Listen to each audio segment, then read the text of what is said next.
Итоги 89-го театрального сезона подвели на пресс-конференции в Североосетинском государственном академическом театре с его художественным руководителем Гиви Валиевым. В ходе беседы прозвучали многие вопросы, среди которых подготовка к предстоящему юбилею театра, новые постановки и знаковые события минувшего театрального сезона. Отмечу это участие в фестивале «Театр Победы», где наша актриса получила за главную женскую роль. Это всероссийский фестиваль.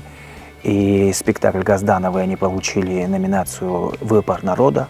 Второе – это спектакль по роману «Послы гор» Цаголова. Еще раз говорю, роман всегда ставится очень сложно.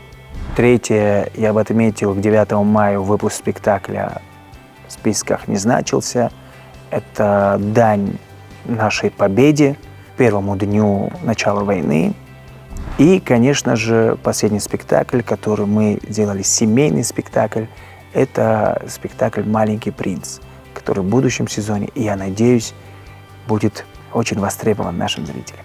Впереди у Осетинского театра насыщенный период. Участие в фестивале «Вахтангов. Путь домой», где коллектив представит постановку «Послы гор», а затем подготовка к собственному 90-летию. Юбилей планируют отметить осенью этого года. К важному событию здесь готовят премьеру по произведению Черчесова «Заповедь». Это будет спектакль, состоящий из двух частей – «Истоки» и «Испытания». Каждая часть – полноценная постановка. Еще одно важное событие – предстоящий юбилей выдающегося актера Владимира Тхапсаева, который также отметят в этом году. Хочу отметить, что Осетинский театр развивается, вышел на новый уровень своего развития.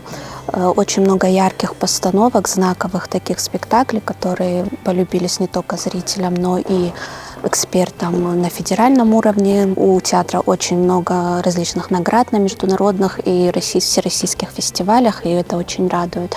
И такой формат общения с журналистами, как пресс-конференция, тем самым театр показывает свою открытость, и мы можем узнать о том, какие планы творческие у театра и как в дальнейшем он будет развиваться.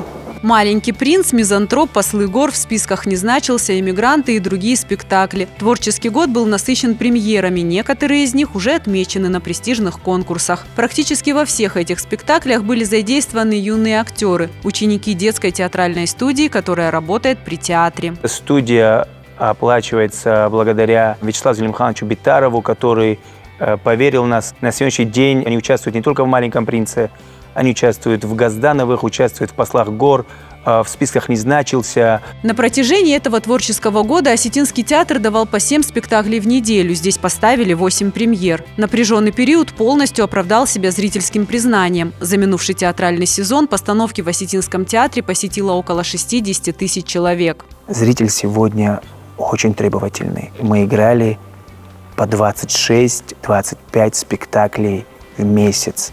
Это для населения 300 тысяч и для города, где 6 профессиональных театров, где столько концертов, это, мне кажется, неплохой результат.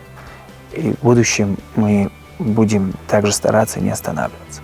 Театральный сезон закончился, но расслабляться артистам некогда. Впереди гастроли. Лучшие постановки покажут в Липецке, Крыму и Белоруссии.